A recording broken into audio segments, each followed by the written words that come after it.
मित्रांनो आपल्याला हा नंदी दिसतोय आणि आज गुलालाचा मान मिळवलेला आहे त्यानं आणि बरेच दिवस झालं गुलालासाठी संघर्ष चाललेला त्याचा. कारण काय होतं एखादा बैल पळत असतो बरेच फायनल घेत असतो पण कुठेतरी दुखापत असेल किंवा त्याचा आजार पण असेल किंवा पायऱ्याच्या अडचणी असलेल्या बराच कालावधी थांबायला लागतं आणि त्यानंतर मालकालाही थांबायला लागतं. त्यानंतरचा ज्यावेळेस गुलाल होतो त्यावेळेसच्या मालकाच्या भावना जरा वेगळ्याच असते कारण बऱ्याच कष्टा खाल्लेले असते त्यावेळेस हा गुलाल झालेला असतो. आता पहिल्या तुमचा परिचय सांगा आणि बैलाचं नाव. माझं नाव नाना कापसे. हं. गाडी संग्राम भाया कापसे माळेवाडी सातारा या नावानं पळती. हं. बैल गेल्या वर्षी एक 17-18 फायनल झाल्या. हं. त्यातून आजारी पडला. हं. आजारी पडला की आता एक महिना झाला काढायला चालू केला मैदानात. हं. चालू केला की कोरेगावला राहिला, हं. बोरला राहिला क्वार्टर फायनलला हं. आणि आज किनी मैदानात राहिला 5 नंबर केला हं. आणि आज लासूरण्यात 7 नंबर केला. हं. आजारी असल्यामुळे काय झालं आम्ही काढत नव्हतो आणि आता काढल्यापासून म्हणजे पैर नाही का आता आपण हलक्याच बाहेरच पळतोय. बरोबर. पैर काय माणसं देत नाहीत. आज आम्हाला नशिबानं ती आबी पैलवान सकुंडे हं. त्यांचा गावळ्या हं. ते आमचे मित्र आहेत. हं. आज त्यांचं नियोजन आमचं झालं. मग ती गाडी पळवली. आता ज्यावेळेस आपला नंदी गुलालात असतो चर्चेत असतो पैर बऱ्यापैकी भेटत असते त्याने असा गॅप पडतो काहीतरी कारणानं किंवा आजार पण असेल त्याचा त्यावेळेस काय काय मालकाला भोगायला लागतं काय काय अडचण येते ते किंवा काय काय कष्ट घ्यायला लागते ते. बैल कशी सगळ्यांची पळते ती पण पैरच होत नाहीत ना. हं. आता काय झालंय आता आमचा पण बैल पळतोय हं. पण पैरच माणसं देत नाही ते. वायदी देणं म्हणजे आमच्या हिशोबात नाही. आम्ही कोणाची घेत नाही हं. पहिल्यापासूनच. हं. गेल्या वर्षी बैल पळवता तेव्हा पण घेतली नाही. आता बी ह्या वर्षी घेतली नाही कुणाचीच. हं. आता 3 मैदान राहिलाय हं. पण कुणाची नाही म्हणलं आपलं आता इथनं पुढे चांगल्याच पैरात पळायचं. हं. मला गरीबाच असू द्या. हं. तो बैल पळणार असला की आम्ही 100% त्यावर पळणारच.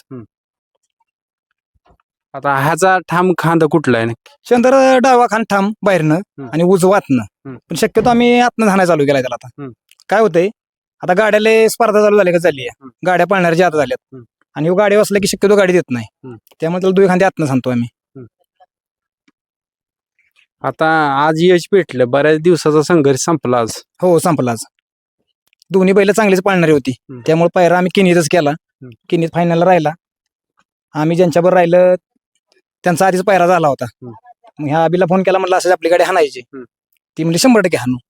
मग डायरेक्ट आम्ही नियोजनच केलं गाडीचं कारण माती रानाला चंद्र शक्यतो पळतोच. त्यामुळे म्हणलं मग झाला गाडीचा संघ गट काढला सेमी काढला. सेमीला सामना दिला त्यांनी. चांगली गाडी म्हणजे चांगली पळाली. मग एवढ्या दिवसाचं कष्ट आज फळाला आलं म्हणायला लागलं. हा, पळायला आलं. कसं आपण संयम ठेवल्यामुळे ते फळायला झालं ना. जर संयमच नसता ठेवला ते भेटलंच नसतं ना फळ आपल्याला. बरोबर. घरी पण 2 वासरं चांगली पळते ती पण आता काढायची एवढं 2-3 महिन्यात बाहेरच आदत आहेत. त्याच्यावर आता ह्योच घालायचा आदतला. घरचा सुंदर म्हणून नाही अंगापूरला 1 नंबर केला होता. पण जरा त्याला बी दुखापत झाली बसवून ठेवला. आता तो बी काय बाहेर काढायचा थोड्या दिवसात. मित्रांनो बघा संघर्ष करायला लागतोय सगळ्यांनाच कारण संघर्ष केला नाही तर तुम्हाला बैलगाडी क्षेत्रात काय भेटणार नाही. आणि संयम मेन तुम्ही ना संयम ठेवला की बाबा चांगली वेळ येईल त्यावेळेस आपला गुलाल होणार आहे सगळ्या गोष्टी होणार आहे. फक्त शांतता आणि संयम या 2 गोष्टी जर पाळल्या तर बैलगाडी क्षेत्रात 100% शेवटपर्यंत टिकू शकतो. 100%. कारण आता कसं आहे संयम तुमचा महत्वाचा आहे. बाकी काय नाही ना. तुमच्याकडे संयम नसला तर मग अवघड आहे ना सगळं. बरोबर. आणि संयम ठेवल्यामुळेच आम्हाला आज फळ भेटलं. आणि बैल असा आहे की तो मी असलो ना की एकदम शांत असतो. दुसरं कोणी असले की मग त्याला जरा हे होतं. त्याला मीच जवळ लागतो सारखा. बाकी नाही कोणाला हे करून देत. बरोबर.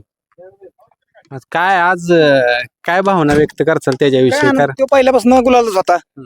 6 महिन्याचा गॅप घेतला परत पळायला लागला तो. तर आम्हाला आनंदच आहे. आता इथून पुढं आपलं चांगलं पळूया. जे पैर आपलं चांगलं होतं त्यांच्यावर पळूया. कुणाचा गरीबाचा असू काय असू नंदी पळणार असला की आपण पळणारच. आता मुलाखत बघितली की पैरे येतील पैरे देणार का सर्वसामान्य तुमच्याकडे बैलगाडा मालक? ज्यांचा बैल पळतोय त्याला आम्ही देणारच. नाही म्हणणार नाही कुणी पण असू द्या.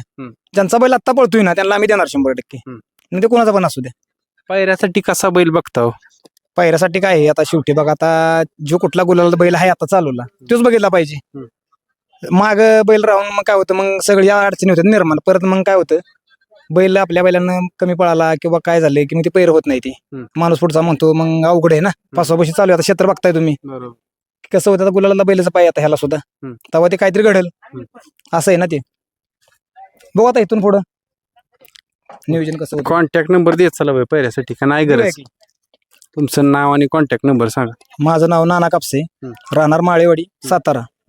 Contact number 7620 76 26 28. आणि पायरा कशा प्रकारचा पाहिजे तेही पुन्हा एकदा सांगा. पायरा आम्हाला दुखांती शक्यतो बाहेरचा असलेलाच पाहिजे, कारण की आमचा बैल आतनच पळतो. का आपलं खरं बोललेलं बरं नाही का? उगाच आपण सांगायचं ठाम बाहेरनं पळतोय आणि आपला बैल लागला थोडं काय झालं की माणूस नाराज होतं. त्यापेक्षा बाहेरनं कोणाचा बैल चांगला पळणार असला आपण 100% नियोजन करूया, काय अडचण नाही. मित्रांनो आपण त्यांना शुभेच्छा करूया की असाच कायम त्यांच्या दावणीला गोलाल राहील. धन्यवाद. धन्यवाद.